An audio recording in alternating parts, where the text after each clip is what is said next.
EMS TV के सभी दर्शकों को सनत जैन का सादर नमस्कार। आज हम बात करेंगे महुआ मोइत्रा की। विशेषाधिकार समिति में कल महुआ मोइत्रा पेश हुई थी और उन्होंने जो विशेषाधिकार समिति जानना चाहती थी उसकी जानकारी देने के लिए गई थी। खबर ये है कि विशेषाधिकार समिति के जो अध्यक्ष हैं उन्होंने महुआ मोइत्रा से कुछ प्रश्न वो लिख कर लाए हुए थे और उन्हीं प्रश्नों को पूछा और उसमें से अधिकांश प्रश्न व्यक्तिगत स्तर के थे और व्यक्तिगत स्तर में भी महिला की निजता को प्रभावित करने वाले थे। तो ऐसे ऐसे शब्द उनसे पूछे गए कि आप रात में किससे मिलती थी, क्यों मिलती थी, आपके किससे संबंध हैं, आप किससे गिफ्ट लेने का आपका तरीका क्या था, जो आपके परिचित होते हैं आप उन्हीं से गिफ्ट लेती थी या अपरिचित से भी गिफ्ट ले लेती थी। इन सवालों से महुआ मोइत्रा भड़क गई और वो वहाँ से अपनी नाराज़गी प्रकट करते हुए बाहर निकल आई। उनके साथ साथ विशेषाधिकार समिति में जो 5 अन्य सदस्य थे जो गैर भाजपाई पार्टी के थे, वो भी उस घटना के विरोध में बाहर निकल कर आ गए। और इसे जिस तरह महाभारत काल में एक राज दरबार में चीर हरण की संज्ञा दी गई थी कि चीर हरण खुलेआम किया गया था कौरवों के राज दरबार में, और उस समय भीष्म पितामह नजरें नीचे करके बैठे रहे लेकिन उन्होंने कोई प्रतिवाद नहीं किया। कुछ इसी तरीके की स्थिति यहाँ पर भी बनने में आई कि जब एक महिला की निजता को इस तरीके से तार तार किया जा रहा था, उस समय समिति के जो अन्य सदस्य थे उन्होंने भी अपना विरोध दर्ज नहीं कराया। यह अलग बात है कि जो साहस महिला महुआ मोइत्रा ने दिखाया जब वह सदन से बाहर मतलब समिति के कक्ष से बाहर निकली, तभी जाके जो विपक्षी सांसद थे उन्होंने भी उस बात की गंभीरता को समझा और वो भी उनके साथ बाहर निकल के आ गए और उन्होंने महुआ मोइत्रा की बातों की पुष्टि की कि हाँ, उनसे कुछ इस तरीके के व्यक्तिगत सवाल किए जा रहे थे जो एक महिला से पुरुषों के बीच में नहीं किए जाने चाहिए थे। और ना वो कोई ऐसा इन्वेस्टिगेशन था, आपराधिक इन्वेस्टिगेशन तो था नहीं।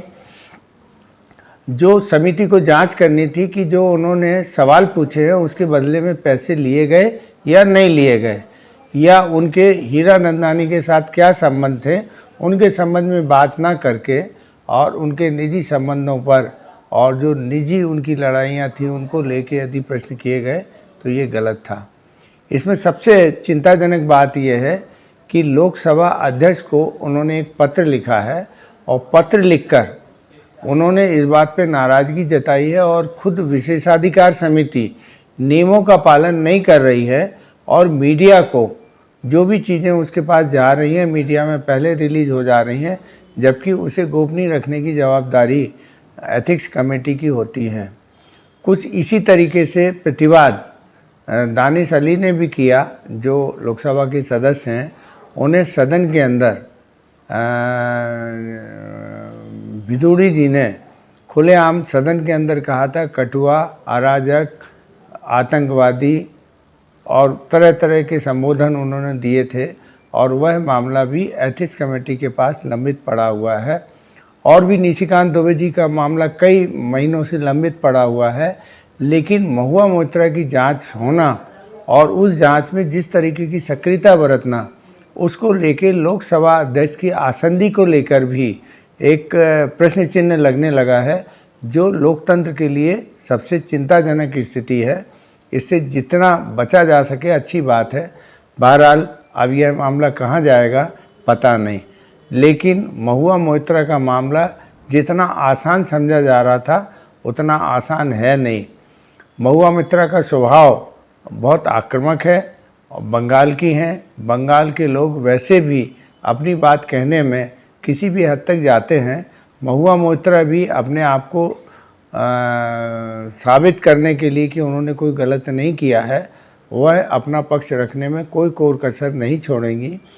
तो जितना नुकसान महुआ मित्रा का होना है वो ज़्यादा से ज़्यादा, अब 6 महीने का समय बचा है लोकसभा की सांसदी के लिए, और यदि वो निरस्त हो भी गई तो उन्हें अब उससे कोई फ़र्क ज़्यादा नहीं पड़ रहा है। लेकिन इसकी जो प्रतिक्रिया हो रही है ये भारतीय लोकतंत्र को लंबे समय तक नुकसान पहुंचाने का कारण बनेगी।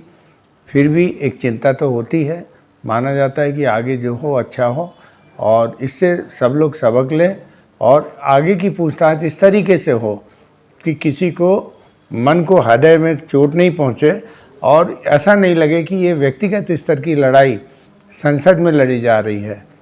धन्यवाद।